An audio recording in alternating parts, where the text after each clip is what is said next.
दूरदर्शन के सभी दर्शकों को दीपोत्सव की बहुत बहुत शुभकामनाएं। आज के बीच बहस कार्यक्रम में मैं अशोक व्यास आप सभी दर्शकों का हार्दिक अभिनंदन करता हूं। आज के कार्यक्रम का हमारा विषय है शुभ दीपावली, स्वच्छ दीपावली। मित्रों, 5 दिनों के दीपोत्सव का शुभारंभ हो चुका है। हिंदू धर्म की मान्यताओं के अनुसार मनाए जाने वाले सभी त्यौहार हमारे यहाँ उनका सामाजिक, धार्मिक, पौराणिक और वैज्ञानिक महत्व होता है। हमारे यहाँ हर त्यौहार किसी परंपरा, मान्यता और वैज्ञानिक आधार से जुड़ा होता है।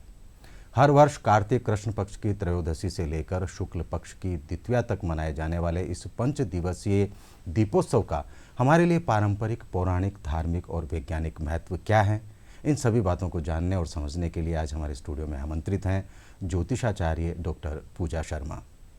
पूजा जी, आपका कार्यक्रम में बहुत बहुत स्वागत है। नमस्कार सर, बहुत जैसा कि हमने शुरू में जिक्र किया कि शुभ दीपावली, स्वच्छ दीपावली, तो शुभता में स्वच्छता का क्या महत्व है? सबसे पहले आप हमारे दर्शकों को इसकी जानकारी दीजिए।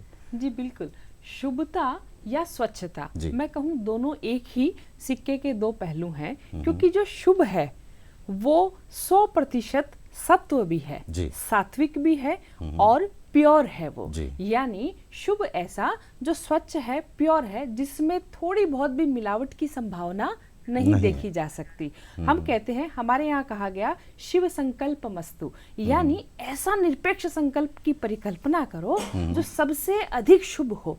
तो हमारे यहाँ देखिए, पश्चिम में भी, पश्चिम सभ्यता में भी कांट ने ये कहा कि निरपेक्ष संकल्प को शुभ कहा। यानी शुभ वो निरपेक्ष संकल्प है, यानी वो सबसे अधिक प्योर है, शुद्ध है। तो शुद्ध क्या है? स्वच्छ है। तो इसलिए शुभ दीपावली कहा गया। यानी हम सबके मानस में तुरंत यह भावना आनी चाहिए या धारणा आनी चाहिए कि दीपावली ऐसी हो जो शुद्ध हो और स्वच्छता से उसका गहरा संबंध हो। नहीं, बहुत ही सुंदर आपका जवाब है। और इसी की वजह से जो हम ये त्यौहार मनाते हैं 5 दिन, उससे पहले हम साफ सफाई करते हैं। बहुत सारे नए घरों में रंग रोगन होता है। गाँव में जहाँ मिट्टी के घर भी होते हैं तो वहाँ महिलाएं गोबर और मिट्टी से घरों को चौका लगाती है और एक वाइट जो होता है, पांडु जिसको बोलते हैं, उससे उनको पोता जाता है। तो क्या यही कारण है कि हम उस दीपोत्सव के दौरान पूरी स्वच्छता हमारे माहौल में रहे? ये इसी का इंडिकेशन है? देखिए, मुझे ऐसा लगता है कि भारत में जितने भी त्योहार हैं, जितने भी उत्सव हैं, उनका गहरा संबंध है पर्यावरण से और हम मनुष्यों के स्वास्थ्य से।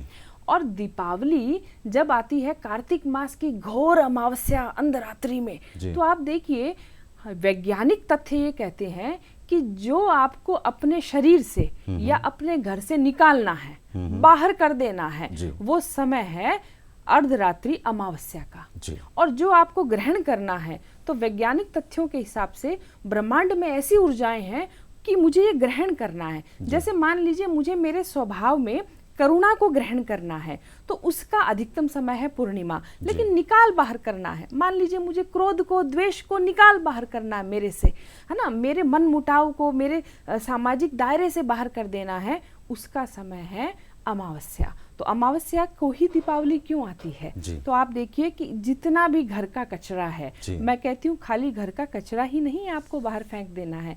मनुष्य को अपने मन में, अपने हृदय में जो भी ऐसे द्वेष, दुख, कलेश, काय, मन मुटाव, झगड़ा, किसी के प्रति बुरी भावना, उसे भी तो बाहर कर देना है। जितने भी विकार हैं उन सबको बाहर कर देना चाहिए। यही दीपावली का पर्व है, इसलिए ही तो ये अमावस्या की रात्रि को आया।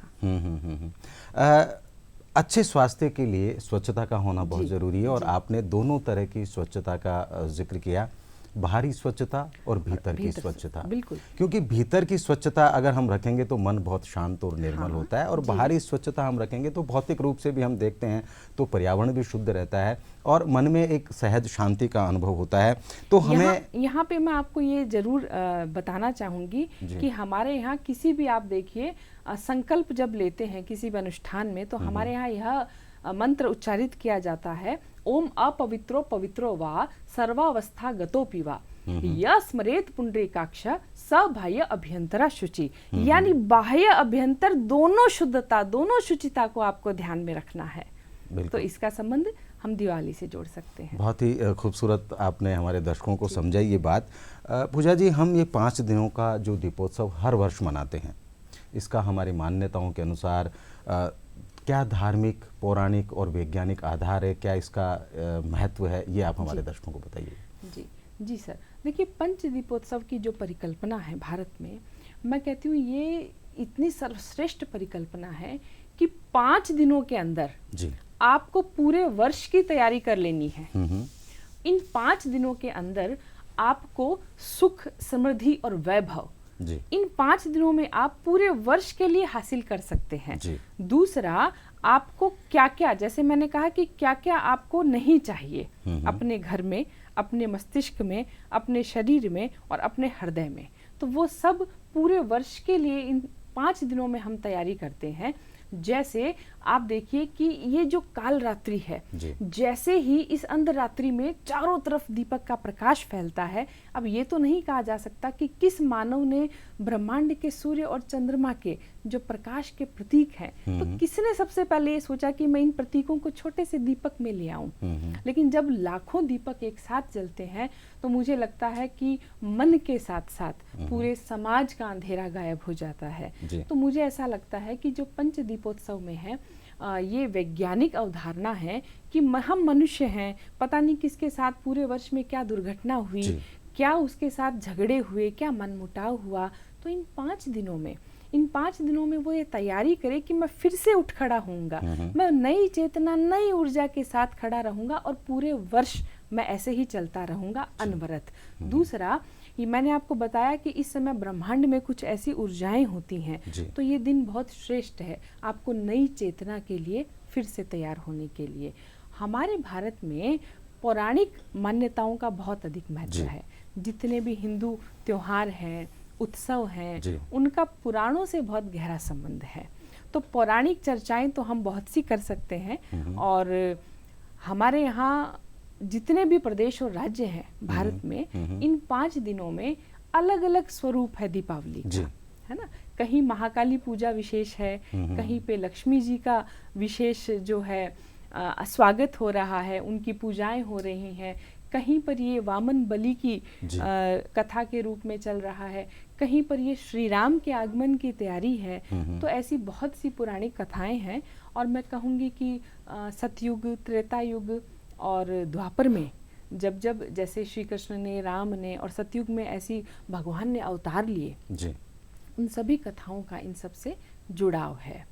तो हम अगर हम पहली बार ये आपसे जानना चाहें कि आज हम त्रयोदशी के दिन जो मनाते हैं हम, धनतेरस जिसको हम बोलते हैं, इसका क्या महत्व है, इसको क्यों मनाया जाता है? जी, बहुत अच्छा प्रश्न है, क्योंकि आज जैसे धनतेरस का दिन है ना, धन त्रयोदशी भी से कहा जाता है, तो लगभग हम सब जानते हैं कि इस दिन भगवान नारायण स्वयं, जब समुद्र मंथन हो रहा था, तो भगवान नारायण, भगवान विष्णु ही स्वयं भगवान धन्वंतरी के रूप में अपने हाथों में अमृत कलश लेकर प्रकट हुए। जब समुद्र मंथन में 14 रत्न प्रकट हुए, तो उनमें से भगवान धन्वंतरी आज ही के दिन, त्रयोदशी के दिन, अपने हाथ में अमृत कलश लेकर प्रकट हुए। तो मुझे ऐसा लगता है कि जो पंच दीपोत्सव की जो प्रारंभ है, वो धन त्रयोदशी से इसलिए हो रहा है कि इसका सीधा सीधा संबंध आपके स्वास्थ्य से है। और कहीं कहीं पर विशेषकर जैसे मैंने अपनी माता को देखा कि वे धन त्रयोदशी की शाम को भगवान यमराज के लिए अपने घर के बाहर एक दीपक लगाती हैं। बहुत से प्रदेशों में ये प्रथा है। तो आप ये देखिए कि यानी पहले दिन आपने क्या तैयारी की, आपने अकाल मृत्यु से अपने और अपने परिवार की रक्षा की। आपने यमराज को दीपदान देकर यह प्रार्थना की कि क्योंकि शरीर बचेगा तभी तो आगे की संभावनाएं बिल्कुल रहेंगी। तो सबसे पहले आपने अकाल मृत्यु से खुद को बचाया, अपने परिवार की रक्षा की, और भगवान धन्वंतरी हाथ में अमृत कलश लेकर आपको चिरायु होने का वरदान दे रहे हैं, और अच्छे स्वास्थ्य की हम लोग प्रार्थना करते हैं। हाँ, ये मैं कह सकती हूँ कि आजकल, क्योंकि आजकल के बच्चों को या आजकल की पीढ़ी को बहुत से पुरानी कथाएं और इनके बारे में, परंपराओं के बारे में नहीं ज्ञान रहा है, तो वे इसका सीधा संबंध केवल लक्ष्मी से जोड़ते हैं, है ना। धनतेरस का अर्थ है लक्ष्मी का घर में आगमन।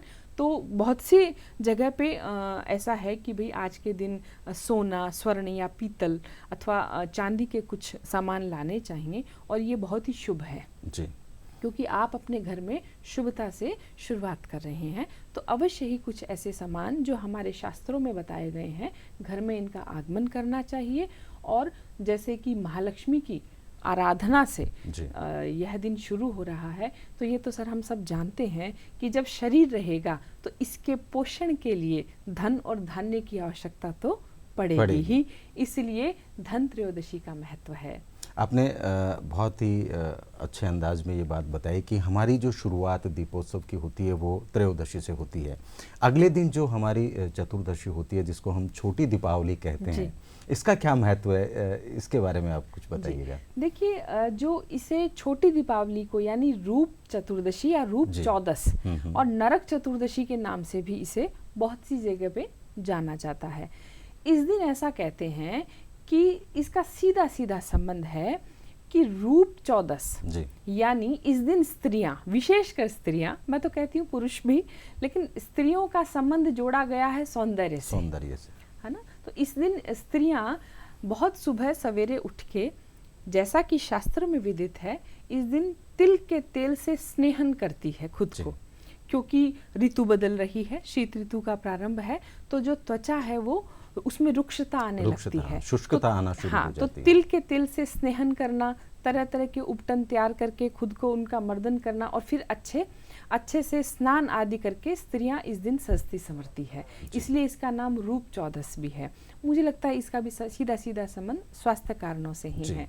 दूसरा, ऐसा कहा जाता है कि इस दिन भगवान श्री कृष्ण ने अपनी पत्नी सत्यभामा के साथ मिलकर जो राक्षस था नरकासुर, इसका वध किया, क्योंकि नरकासुर से बहुत से ऋषि मुनि और सभी दुखी थे। और नरकासुर ही वह राक्षस था जिसने 16,100 राजकुमारियों का अपहरण कर रखा था।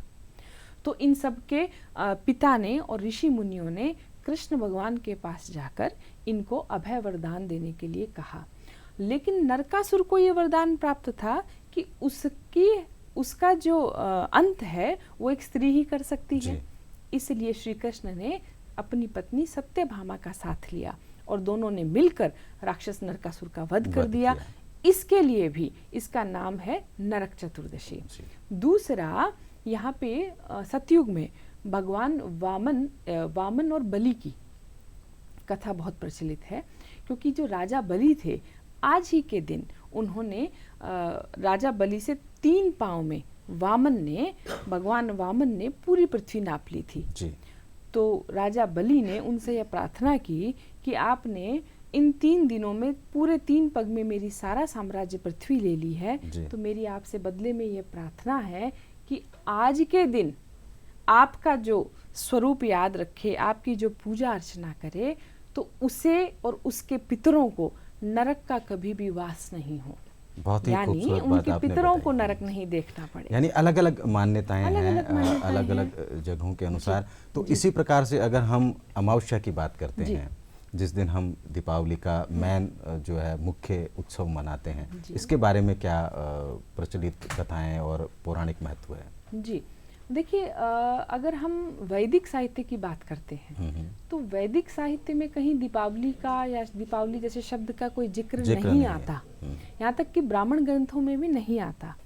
तो ये तो कहना बहुत मुश्किल है कि सबसे पहले किसने दीप जला के और दीपावली की खुशियां मनाई होंगी या शुरुआत की होंगी।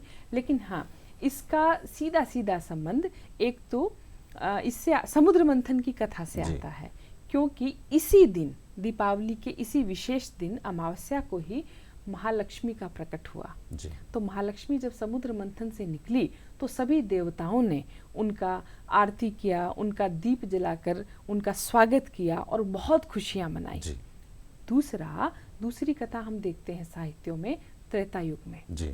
ऐसा कहते हैं कि भगवान राम 14 वर्ष का जी। जो उनका घोर वनवास था, वो जब उन्होंने काट कर, तो वो आज ही के दिन अयोध्या उनका पुनरागमन हुआ और अयोध्या वासियों ने उनके लौटने में जो खुशियाँ मनाई वो दीप जलाकर प्रकाश फैलाकर मनाई। तो दूसरा ये भी कारण है। और मैं ये कहती हूँ कि अलग अलग भारत के अलग अलग राज्यों में, अलग अलग प्रांतों में अलग अलग रूप से दीपावली मनाई जाती है। आप देखिए उड़ीसा, पश्चिम बंगाल, असम प्रदेशों में वहाँ पे महाकाली का बहुत बड़ा अनुष्ठान होता है। महाकाली की ही रात मानी जाती है। कालरात्रि महाकाली सीधा संबंध है ना, क्योंकि ये घोर तमस रात्रि है। तो ऐसा कहते हैं शास्त्र अनुसार कि महाकाली अपनी 64 योगिनियों के साथ में आज ही के दिन प्रकट हुई। तो महाकाली उत्सव भी मनाया जाता है। तो विशेष अलग अलग जगह पे अलग अलग कथाओं के रूप में इनका इस त्योहार दक्षिण भारत में देखिए, दक्षिण भारत में भगवान वामन की बड़ी पूजाएं होती हैं। राजा बलि और वामन के लिए बहुत विशेष अनुष्ठान होते हैं। तो अलग अलग तरीके से हम लोग इसे इस दिन में मनाते हैं। अच्छा, हम अगले दिन की बात करते हैं, क्योंकि ये पंच दीपोत्सव है, हमने 3 दिन की बात की है। तो अगला दिन जो हमारा होता है वो उस दिन हम गोवर्धन पूजा करते हैं। इसका भी विशेष महत्व हमारी धार्मिक मान्यताओं में है। तो इसके बारे में आप हमारे दर्शकों को जानकारी दीजिएगा। जी बिल्कुल। दीपावली का अगला दिन यानी शुक्ल पक्षी प्रतिपदा है। ऐसा कहते हैं कि द्वापर युग में, द्वापर युग से पहले, भगवान श्री कृष्ण से पहले इस दिन इंद्र की पूजा का प्रचलन था। लेकिन इंद्र के जो आतंक थे वो इतने बढ़ गए थे कि ग्रामवासी, जनवासी सब दुखी रहते थे। तो भगवान श्री कृष्ण ने आज ही के दिन इंद्र को घमंड चूर चूर कर दिया और उन्होंने अपनी सबसे छोटी उंगली पे गोवर्धन पर्वत को उठा लिया। तो इंद्र का घमंड चूर हुआ और सभी ग्रामवासियों ने इस दिन भगवान के 56 भोग, 108 भोग के रूप में जो नए धान, नई फसल तैयार हुई, उसमें स्वागत के लिए अलग अलग तरह का उनका मिष्ठान तैयार किया गया। और हमारे प्रांतों में आप देखिए कि गोवर्धन पूजा सुबह सुबह ही कर ली जाती है ना, सूर्योदय से पूर्व ही ये पूजा समाप्त कर दी जाती है। और महिलाएं इस दिन गाय के शुद्ध गोबर से अपने आंगन के बाहर गोवर्धन का निर्माण करती हैं। गाय और बछड़े की पूजा होती है। तो ये सब मुझे लग रहा है प्रतीकात्मक रूप से भगवान श्री कृष्ण को ही याद करना है। ये पूरा दिन समर्पित है ठाकुर को। जी, उस दिन गोवर्धन के दिन गाँव के अंदर अक्सर, अभी तो परंपराएं चेंज हो गई है, आधुनिकता बहुत बढ़ गई है, कृषि यंत्रों का प्रयोग होना शुरू हो गया है। लेकिन पहले के समय में हमने भी देखा है कि शाम के समय जब बहुत सारे इलाके ऐसे होते थे जहाँ गोवर्धन की पूजा की जाती थी, वही गोबर से गोवर्धन बनाते थे, बैलों को नहलाते थे, उनका श्रृंगार करते थे। तो क्या इसका कृषि के साथ भी महत्व है इस गोवर्धन पूजा का? कृषि के साथ सीधा सीधा, यानी अन्नकूट भी कहते हैं इसे, सीधा सीधा संबंध है। क्योंकि नई धान, नई फसलें तैयार होती हैं और चूंकि शीत ऋतु का आगमन है, तो अगर ऐसा कहते हैं कि इससे पहले चूंकि तापमान अधिक होता है तो आप कुछ गरिष्ठ भोजन भी पचा सकते हैं। लेकिन इस शीत ऋतु के आगमन से आपको संभल जाना चाहिए, आपको अधिक गरिष्ठ भोजन बंद कर देना चाहिए। जो नई धान, नई फसल जैसे बाजरा और जो मोटा अनाज इस समय खूब पैदा होता है, तो उसकी खिचड़ी, उसका दलिया, है ना, उसके कई मतलब इसके कई तैयार होते हैं पकवान, तो इन्हें अपने भोजन में शामिल करना चाहिए। और कई मंदिरों में आप देखिए अन्नकूट का विशेष अनुष्ठान मंदिरों से सीधा संबंध है ना। तो श्री कृष्ण को इस दिन 56 भोग और यहाँ तक कि 101, 108 भोग अलग अलग अन्न के तैयार किए जाते हैं। ये एक बहुत अच्छी बात है पूजा मैम कि हमारे यहाँ बहुत सारी जो जितने भी त्यौहार हैं उनका सबका कोई ना कोई वैज्ञानिक आधार भी होता है। हमारे यहाँ जो अन्नकूट का महोत्सव होता है, आपने जिक्र किया कि उसमें बाजरे का खास तौर से हम प्रयोग करते हैं। अन्नकूट जो बनता है बाजरे का होता है और उसके साथ जो सब्जी बनती है वो सीजनल, जो भी ऋतु की सब्जियां होती है। बहुत से लोग तो ऐसा भी करते हैं कि अगर अभी मूली आजकल, क्योंकि वैज्ञानिक आधार पर सब चीज़ें समय से पहले बिना ऋतु के पैदा हो जाती हैं, लेकिन बहुत से लोग मूली खाना भी शुरू करेंगे तो वो कहेंगे कि नहीं, अन्नकूट अगर एक बार ठाकुर जी के भोग लगेगा उसके बाद ही हम मूली खाना शुरू करेंगे। तो इसका भी एक बहुत बड़ा महत्व है कि कौन सी ऋतु में कौन सी सब्जी कब खानी चाहिए, कौन सा अन्न कब खाना चाहिए, ताकि व्यक्ति स्वस्थ रह सके, इसका एक बहुत बड़ा प्रतीकात्मक इसका बहुत बड़ा महत्व है आयुर्विज्ञान से जी। क्योंकि आयुर्वेद के अनुसार ये जो मौसम की शुरुआत है इसमें वात अधिक कुपित हो जाता है। yes. वात रोग मनुष्य के शरीर को जकड़ लेते हैं। अब मूली के बारे में तो बड़ी गलत अवधारणाएं भी हैं कि मूली से लोगों को लगता है वात रोग अधिक ज्यादा कुपित होता है, जबकि आपको बता दूं आयुर्वेद के अनुसार मूली या मूली के पत्तों से वात का शमन किया जाता है ना। तो इस तरह की सारी सब्जियां आप देखिए, जो लौकी ग्रुप की सब्जियां हैं ना, लौकी, तुरई, टिंडे इस समय खूब होते हैं। तो ये सारी सब्जियां आपके शरीर के वात को खत्म करती हैं, क्योंकि वात अब बहुत जो 3 महीने रहेंगे शीत के, उस समय में वात इतना अधिक हो जाता है शरीर में कि लोगों के दर्द चलते हैं।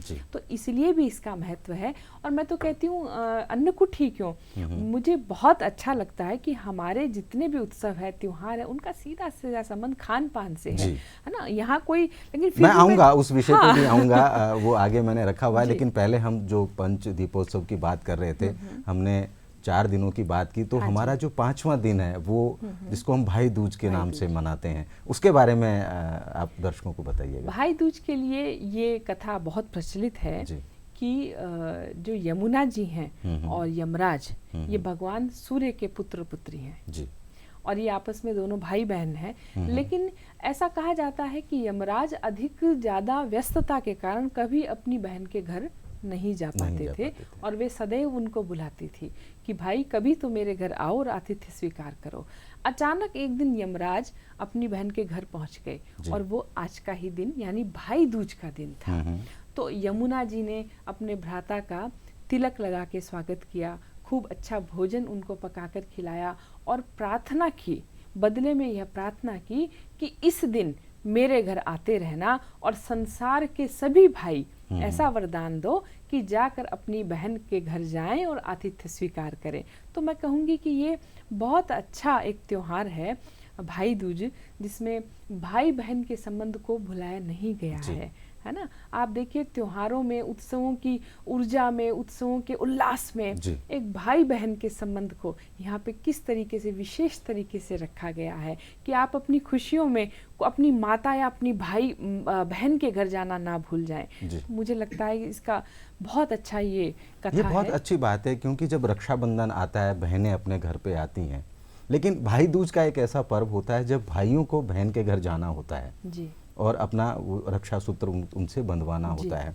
अच्छा, हमारे यहाँ जो त्यौहार होते हैं, जैसे हम उत्सव शब्द का इस्तेमाल करते हैं, उनके शब्दावली के पीछे भी बहुत सारे वैज्ञानिक कारण होते हैं। हमारे हर शब्दावली जो हमारे यहाँ पौराणिक ग्रंथों में है या हमारे धर्म के अंदर जिनको काम में लिया जाता है, उनके पीछे उनका एक विशेष महत्व है। तो उत्सव जिसको हम कहते हैं, वो किसी भी प्रकार का उत्सव होता है, उसका क्या महत्व आप बता सकते हैं हमारे दर्शकों को? देखिए, उत्सव है ना, अब एक बार हम देखते हैं संस्कृत के अनुसार ये किस तरीके से संधि विच्छेद हुआ, या इस शब्द का क्या महत्व है।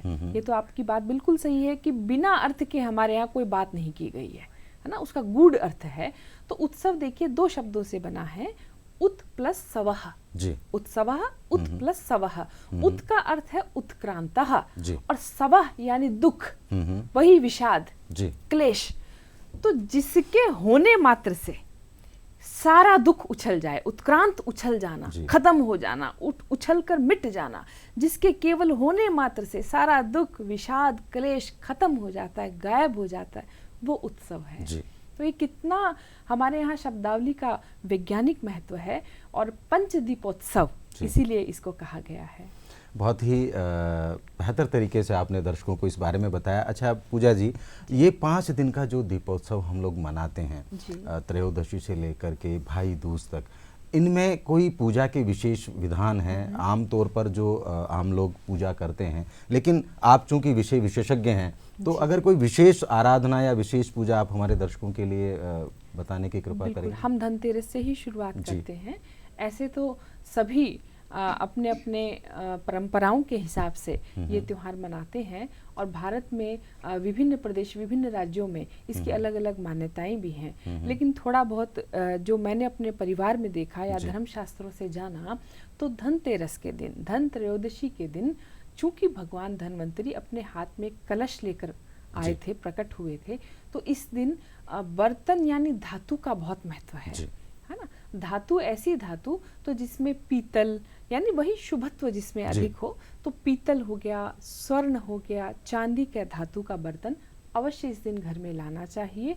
दूसरा, चूंकि शुभ दिवाली और स्वच्छ दीपावली हमने कहा है, हम सब स्वच्छता के महत्व को जानते हैं।